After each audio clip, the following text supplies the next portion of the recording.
You ask Tiger to solve. This deals with linear equations with one unknown. The final result is v equals 2 over 5. Let's solve it step by step. Group all v terms on the left side of the equation. Add 6v to both sides. Group like terms.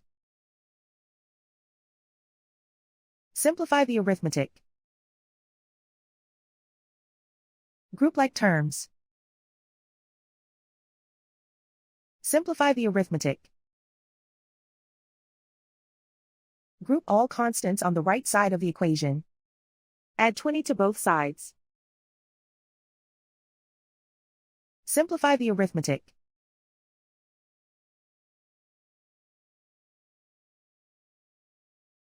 Isolate the v. Divide both sides by 10. Simplify the fraction.